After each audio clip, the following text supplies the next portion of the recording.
Okay, I call the meeting of the RTM Public Safety Meeting at 6:04. Roll call. Karen Adams. Robert Bailey. Here. Here. Lynn Croft covered. Barbara Hanson. Here. Matthew Ivy. Here. Ian Thomas.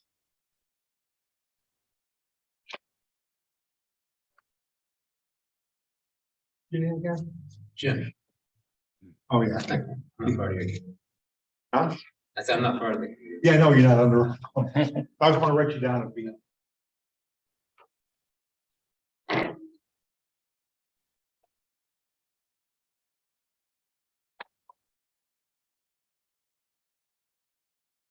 Okay, new business. Okay, 2022-674-3, the ARPA Auto Theft and Violence Grant. You guys received what I sent out last night, the information piece. And like I said, I get a chance to have a tough traveling this weekend when I get a phone call on my phone, I'm trying to deal with this meeting on my drive. Did you get a copy of that last night? So Yes. you can give us a rundown on. Yeah, so a couple of months ago, I was invited to a meeting with Commissioner Ravella. State of Connecticut received bulk allotment of funding from ARPA grant. So ARPA monies. I disperse this to some. They've been doing some auto theft task forces in very rated areas, but in Connecticut statewide, we've had a rash of hard. Groton's not immune. Since January of 2020, we've had 125 counts. There's also been 68 catalytic thefts. Usually those are not one-offs. They are stealing one. They go in a parking lot and they're stealing.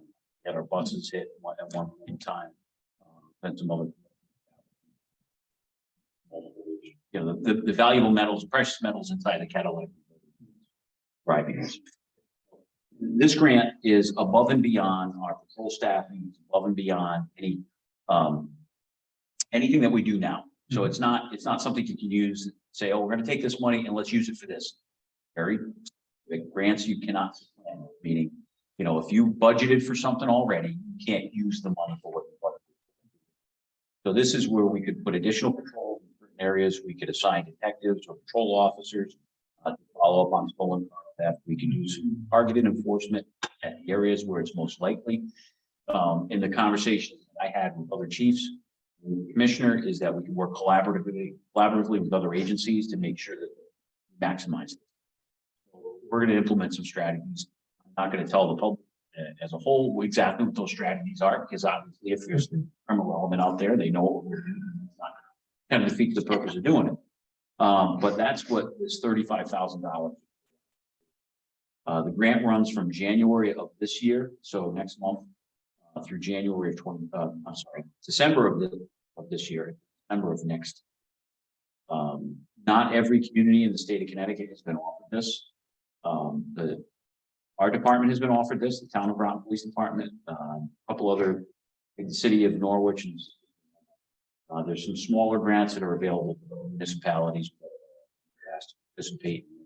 There's also a nexus to violent crime. In that same conversation, the commissioners asked initiatives, sent something to the town the other day.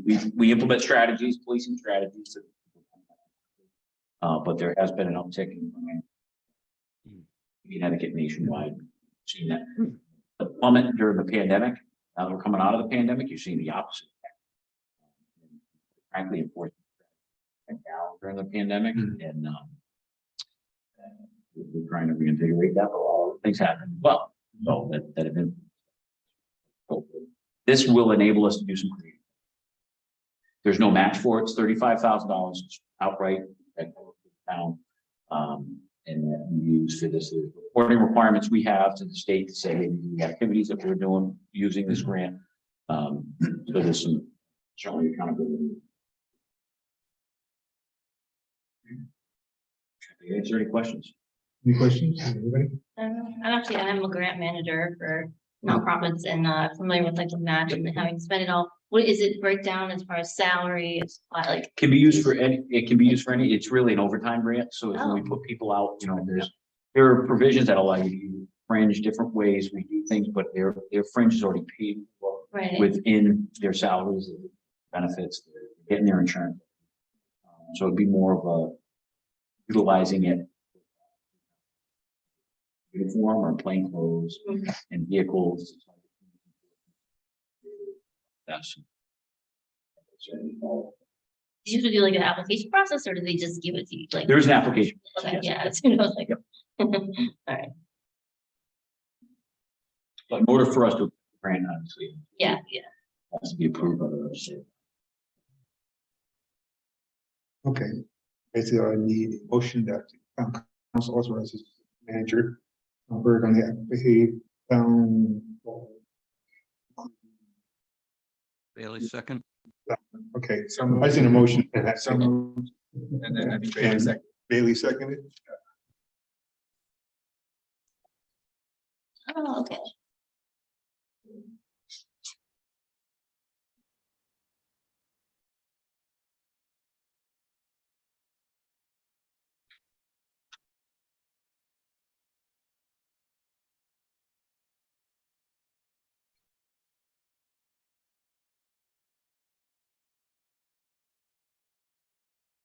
Okay. You have none more questions? All in favor, say an aye. I, Opposed? Okay, passes 4-0. So will this go on tonight's agenda then? for the Yeah. RTM? Okay. It doesn't have to wait. That would kind of delay the process. yeah, you don't want to not, you know, you gotta. Okay. A motion for adjournment. Well done. So moved. Yeah. And this is, this is free money. Yeah, There's exactly, yeah. No real strings. I don't know As any long as- reason why we wouldn't. Yeah, yeah, I think there were questions. Yeah, actually. yeah. Right. Unlike, other grants. You think it's one that they'll have, they'll keep doing? They're hoping to, uh-oh. I know, trouble's here. Too late. You just made adjournment.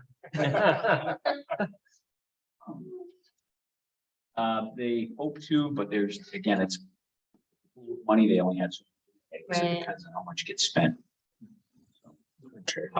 Got any questions, Karen? No, my vote is yes. Okay. I told that to Jill on Sunday. She said, I can't say these. Yeah. That's, so I'm here now to say yes. Okay, All right. we're all set then. Thank you very much. Thank you. All right, thanks. Thank you. Robert, see you in a bit. All right. I got 15 minutes for